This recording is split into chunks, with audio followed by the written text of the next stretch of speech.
Hello students, मैं आपके लिए लेकर के आया हूं एक ऐसा वन शॉट वीडियो जिसमें हम टोपोशीट से रिलेटेड सारी डिफिनीशंस को समझेंगे।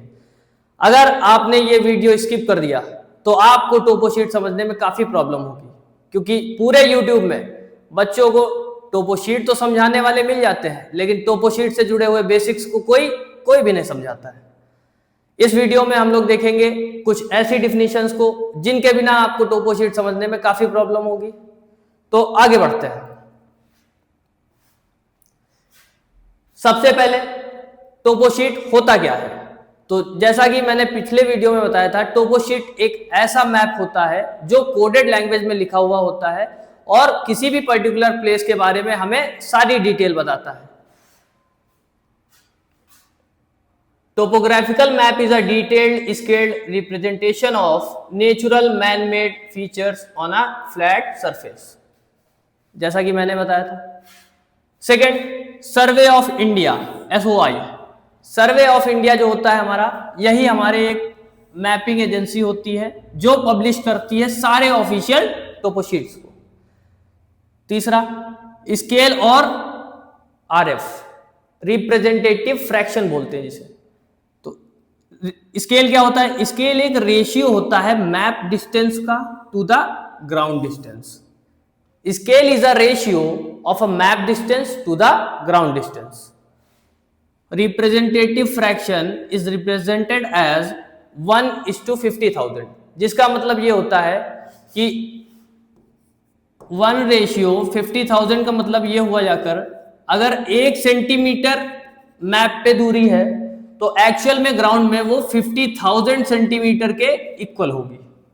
अगर 1 मीटर मैप पे दूरी है, जो कि लिया नहीं जाता है, फॉर एग्जांपल मैं आपको समझा रहा हूं, 1 मीटर मैप पे दूरी होगी तो 50,000 मीटर वो एक्चुअली ग्राउंड पे दूर होगा। लीनियर स्केल के बारे में समझते हैं। लीनियर स्केल जो होता है, ये एक ग्रेजुएटेड लाइन होती है जो डायरेक्ट मेजरमेंट बताता है हमें मैप पे। एक लाइन के फॉर्म में ऐसे स्केल दी गई होती है जिसमें ऊपर सेंटीमीटर लिखे होते हैं और नीचे एक्चुअल उसमें दूरी लिखी होती है, जैसे 1 centimetre is equal to 1 kilometre type. तीसरा एक होता है स्टेटमेंट स्केल। स्टेटमेंट स्केल या फिर जिसे वर्बल स्केल भी बोलते हैं, जिसमें डायरेक्टली ये बता दिया जाता है कि 1 centimetre is equal to 1 kilometre और 1 centimetre is equal to 100 kilometre, like that. ठीक है, आगे हम लोग बढ़ते हैं।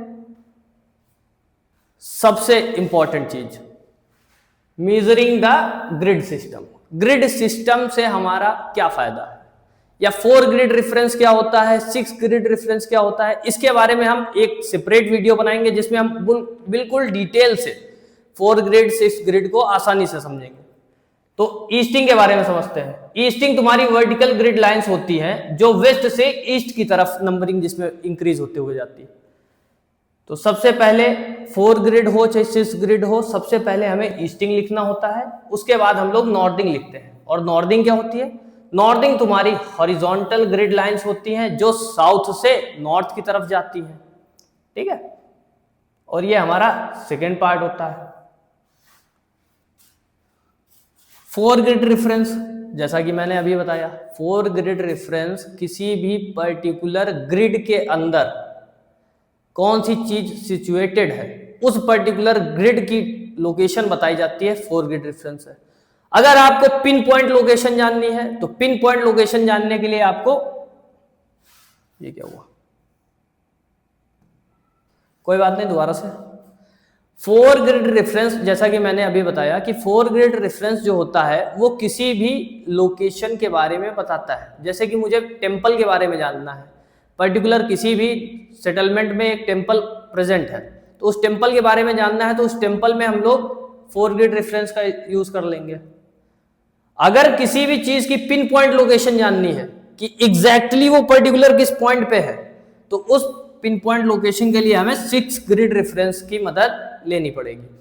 इसको हम लोग एक सेपरेट वीडियो बनाएंगे या एक सेपरेट क्लास में इन दोनों पॉइंट्स को समझेंगे, क्योंकि ये बहुत छोटे पॉइंट्स नहीं है, ये बहुत लेंदी हो सकता है अगर समझाने पे आया जाए, या फिर ये बहुत इंपॉर्टेंट भी है, इसीलिए इसके लिए एक सेपरेट वीडियो बनाया जाएगा। ठीक है, देखिए लिखा हुआ है, लोकेट्स अ ग्रिड स्क्वायर, एग्जांपल 45 67, मतलब 45 तुम्हारा ईस्टिंग होगा और 67 तुम्हारा नॉर्थिंग होगा, जैसा कि 6 ग्रिड रेफरेंस में बताया गया है। 6 ग्रिड रेफरेंस से हमें पिन पॉइंट लोकेशन जानने को मिलती है, किसी भी एग्जैक्ट लोकेशन के बारे में हम लोग जान सकते हैं, 6 ग्रिड रेफरेंस है। और 6 ग्रिड रेफरेंस तुम्हारा 10th में डिवाइड होता है, ठीक है। नेक्स्ट आगे हम लोग समझते हैं विजुअलाइजिंग एलिवेशन, मतलब कि कॉन्टूर लाइंस के बारे में। कॉन्टूर क्या होता है, कॉन्टूर इंटरवल क्या होता है, इंडेक्स कॉन्टूर क्या होता है, फॉर्म लाइन क्या होता है, और भी बहुत सारे इंपॉर्टेंट टर्म्स। सबसे पहले कॉन्टूर्स। कॉन्टूर्स वो लाइन होती हैं जो किसी भी सेम हाइट वाले प्लेसेस को ज्वाइन करती है, जैसे line joining equal height above sea level, या line joining the places of equal height above the sea level, these are called as contours. Contours तुम्हारी ऐसे छोटी छोटी लाइनें बनी होती है ऐसे ऐसे करके, ठीक है। आगे देखते हैं कॉन्टूर इंटरवल्स। कॉन्टूर इंटरवल्स मतलब जब कॉन्टूर्स बनी होती हैं, इनके बीच में जो दूरी होती है, ये दूरी कहलाती है कॉन्टूर इंटरवल, ठीक है। Height difference between two contours usually 20 metre, जो हाइट की दूरी होती है दो कॉन्टूर्स के बीच में, वो कहलाता है कॉन्टूर इंटरवल।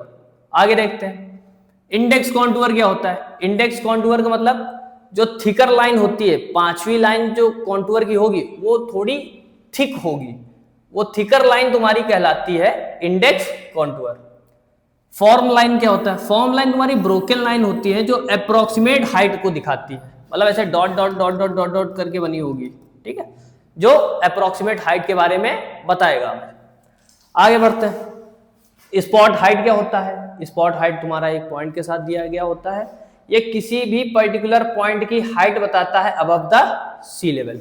इसके बाद हम लोग बेंचमार्क के बारे में जानते हैं। बेंचमार्क क्या होता है। बेंचमार्क एक वेरीफाइड हाइट होती है किसी भी परमानेंट स्ट्रक्चर की, ठीक है।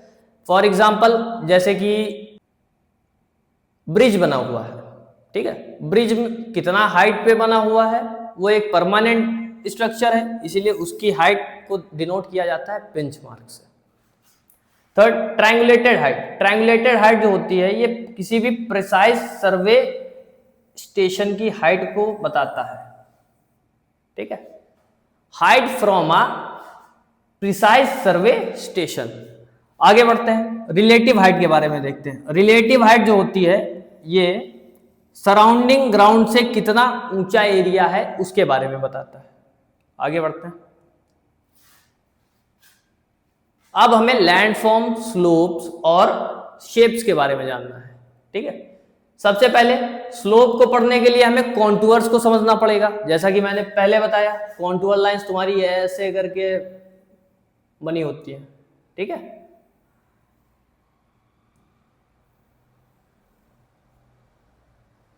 तो जेंटल स्लोप कब होती है, जब कॉन्टूर्स दूर दूर बनी हो। फॉर एग्जाम्पल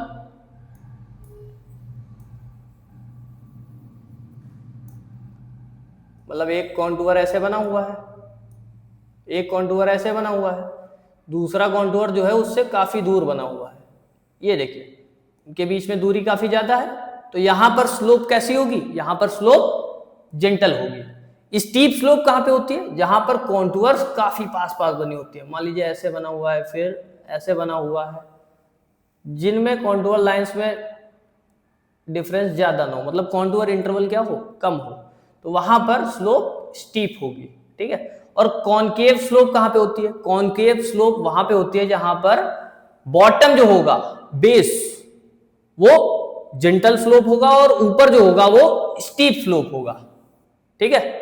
मतलब ऊपर की तरफ या बीच में काफी पास पास ऐसे बने होंगे कॉन्टूर लाइंस, और बेस में आते आते कॉन्टूर लाइंस दूर दूर हो जाती है, तो ये कहलाएगा तुम्हारा कॉनकेव।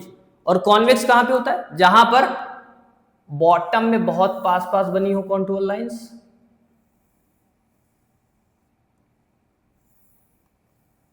और टॉप में काफी दूर बनी हो, ऐसे, ठीक है। तो ये कहलाएगा हमारा कॉन्वेक्स। आगे बढ़ते हैं। रिज क्या होता है, ये एक बहुत इंपॉर्टेंट टर्म है, लोग इसमें बहुत कंफ्यूज होते हैं। रिज एक तुम्हारा यू शेप्ड का हिल होता है जो नीचे की तरफ होता है, ठीक है। एक सेकेंड,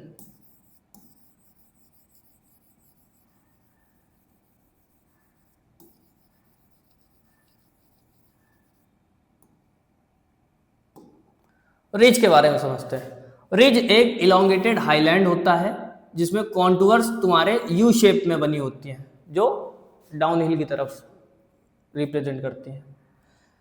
दूसरा, वाटरशेड क्या होता है? ये एक हाईलैंड होता है जो दो ड्रेनेज को सेपरेट करता है।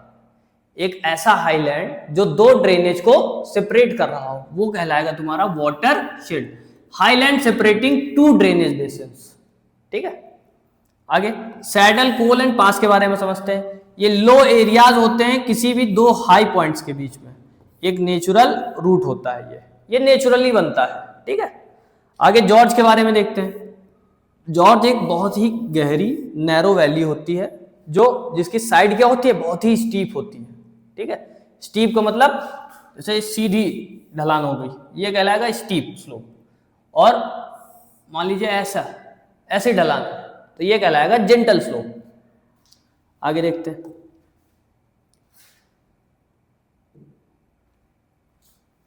आगे समझते हैं हम लोग ड्रेनेज और वाटर बेसिन्स के बारे में, ड्रेनेज और वाटर फीचर्स के बारे में। सबसे पहले टैंक क्या होता है?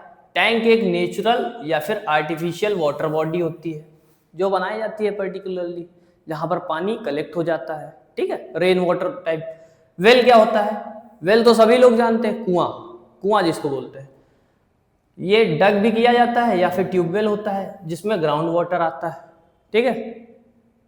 कॉजवे क्या होता है? कॉजवे तुम्हारा एक raised road across water Mars, मतलब पानी के किनारे किनारे जो ऊंची जमीन होती है वो कहलाती है कॉजवे। समझ में आया? आगे देखते हैं। रिजर्वायर क्या होते हैं? रिजर्वायर तो बेसिकली सबको पता होंगे कि एक लार्ज आर्टिफिशियल लेक्स होती हैं बिहाइंड अ डैम के पीछे, ठीक है। कैनाल क्या होता है? कैनाल एक आर्टिफिशियल वाटरवे होता है जिसमें सिंचाई के लिए पानी दिया जाता है किसानों को, ठीक है। इम्बैंकमेंट क्या होता है? इम्बैंकमेंट तुम्हारा एक रेज्ड बैंक होता है जो बाढ़ से बचाता है, मतलब आसपास के एरिया में थोड़ा उठा हुआ हिस्सा जो बाढ़ के पानी से क्या करे, लोगों को बचाए। आगे रिवर सिस्टम टर्म्स के बारे में देखते हैं। ट्रिब्यूटरी क्या होती है? एक छोटी छोटी स्ट्रीम्स होती हैं जो मेन रिवर को ज्वाइन करती है। मान लीजिए ये मेन रिवर है, ठीक है, इसमें कोई एक छोटी सी ट्रिब्यूटरी आकर के मिल गई, ये कहलाएगी तुम्हारी ट्रिब्यूटरी। अब इस ट्रिब्यूटरी से काफी सारी और ट्रिब्यूटरीज निकली हैं, ये सब कहलाएंगी तुम्हारी डिस्ट्रीब्यूटरीज, ठीक है। लिखा हुआ है channel branching of from the main river से जो काफी सारी चैनल्स निकलती हैं।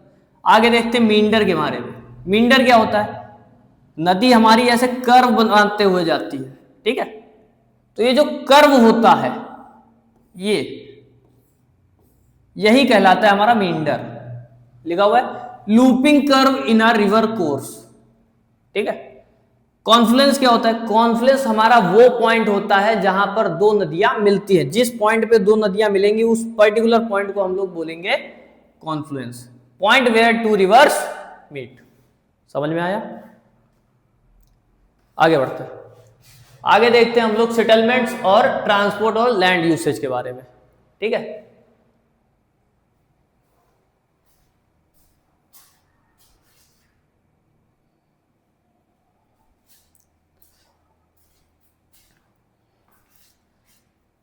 अब हम लोग समझते हैं सेटलमेंट, ट्रांसपोर्ट और लैंड यूसेज के बारे में कि सेटलमेंट क्या होता है, ट्रांसपोर्ट्स के कुछ पॉइंट्स या ट्रांसपोर्ट से रिलेटेड कुछ की टर्म्स, इनके बारे में देखते हैं। जैसे कि सेटलमेंट और ट्रांसपोर्ट के बारे में देखते हैं, ठीक है। ट्रांसपोर्ट में कुछ मेटल रोड प्रेजेंट होती है। मेटल रोड क्या होती है? जो डबल ऐसे लाइन से, रेड लाइन से दिखाई जाए, वो कहलाती है तुम्हारी मेटल रोड्स, ठीक है। अनमेटल रोड क्या होती है?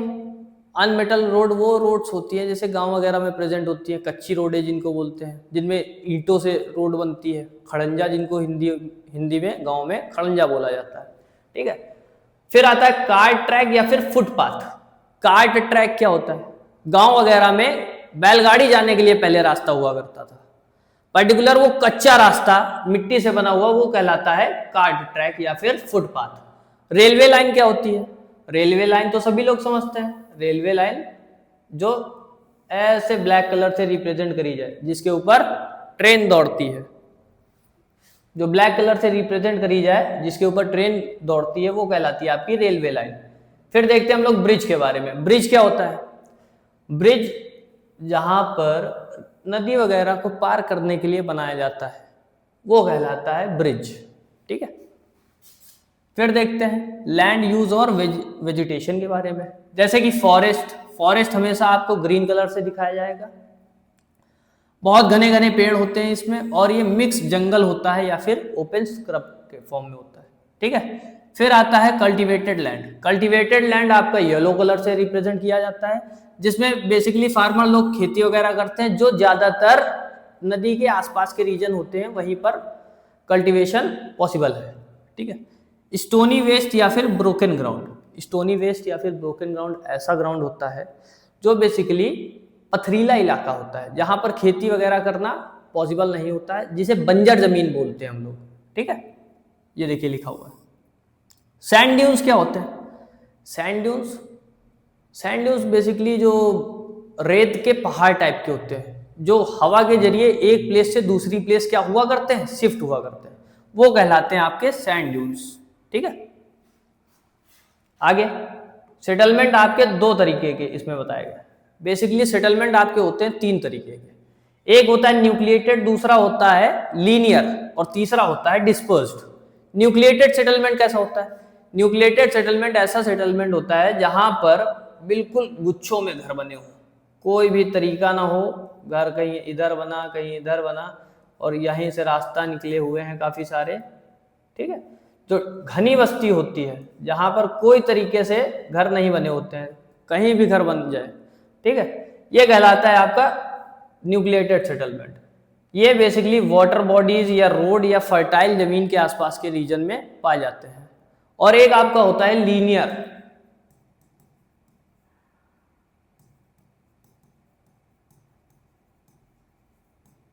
लीनियर सेटलमेंट बेसिकली रोड के किनारे किनारे घर बने होते हैं, बिल्कुल प्रॉपर तरीके से। इस तरीके का सेटलमेंट आपका कहलाता है लीनियर सेटलमेंट। और डिस्पर्स सेटलमेंट ऐसा सेटलमेंट होता है जो कि हिली या फिर एरिड रीजन में पाया जाता है, जहां पर बहुत ही कम घर पाए जाते हैं, एक दो घर बने होंगे स्क्वायर के फॉर्म में ऐसे, ठीक है। आगे देखते हैं हम लोग समरी टेबल को, कि कौन सा कलर किन किन पॉइंट्स को या किन किन की टर्म्स को रिप्रेजेंट करता है। जैसे कि ब्राउन कलर से हमें रिलीफ और कॉन्टूअर्स के बारे में जानने को मिलता है। ब्राउन कलर से क्या क्या रिप्रेजेंट किया जाता है, जैसे कि contour line, form line, sand dunes, ठीक है। अगला है ब्लू कलर सबसे इंपॉर्टेंट है, आप इसको बिल्कुल बाय हार्ट याद कर लीजिए, क्योंकि ब्लू कलर हमेशा वाटर फीचर्स के बारे में ही बताएगा, इसके अलावा ये दूसरा कहीं और यूज नहीं होगा। ब्लू कलर बताएगा आपके rivers, streams, tanks, reservoir, wells और कैनाल्स के बारे में, ठीक है। ग्रीन कलर हमेशा वेजिटेशन के बारे में बताता है कि जंगल है या कैसा जंगल है, ओपन स्क्रब है, क्या है, ठीक है। येलो कलर से कल्टीवेटेड लैंड के बारे में पता चलता है कि जहां पर फार्म्ड एरिया है या फिर जहां पर एग्रीकल्चरल फील्ड है, ठीक है। रेड कलर हमारा ट्रांसपोर्ट और सेटलमेंट के बारे में बताता है, जैसे कि मेटल रोड, ग्रिड लाइंस और सेटलमेंट्स, ठीक।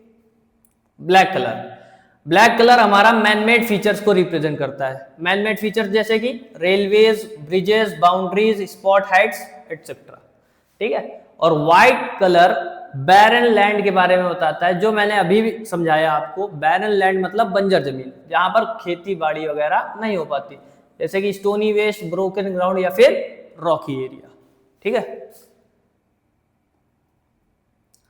आगे ये कुछ 20 इंपॉर्टेंट क्वेश्चंस मैंने निकाले हैं जो आईसीएससी बोर्ड के लिए काफी ज्यादा इंपॉर्टेंट है। इनमें से कुछ जैसे कि रिप्रेजेंटेटिव फ्रैक्शन, क्या इसके सिग्निफिकेंसेस है, ये बहुत इंपॉर्टेंट क्वेश्चन है। एक क्वेश्चन है आपके लिए ये, what is the purpose of index contour. ये 2 क्वेश्चन मैंने टिक किए हैं। इन 2 क्वेश्चन को आपको कमेंट बॉक्स में आंसर देना है और ये पूरे 20 क्वेश्चंस आपको होमवर्क है। साइड में हट जा रहा हूं, आप लोग स्क्रीनशॉट ले सकते हैं इन 20 क्वेश्चंस के।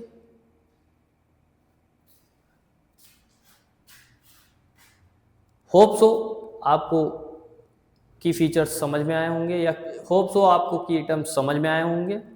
ये की टर्म्स बहुत ज़्यादा इंपॉर्टेंट है। अगर आपको टोपो शीट में 10 आउट ऑफ 10 स्कोर करना है तो मैं ये नहीं कह रहा हूँ कि इसी वीडियो से या इन्हीं डिफिनीशन से 10 मार्क्स के क्वेश्चंस आएंगे, लेकिन मैं ये दावे के साथ कह सकता हूँ कि इन डिफिनीशंस को समझे बिना आप टोपो शीट में 10 आउट ऑफ 10 नहीं ला सकते। मिलते हैं नेक्स्ट क्लास में, जिसमें हम और टॉपिक्स को डिटेल में समझेंगे। जैसे कि एक टॉपिक मैंने अभी समझाया 4 ग्रिड डिफरेंस और 6 ग्रिड डिफरेंस, इनके लिए एक सेपरेट क्लास ली जाएगी जिसमें हम लोग डिटेल में समझेंगे 4 ग्रिड डिफरेंस क्या होता है और 6 ग्रिड डिफरेंस क्या होता है। Thank you.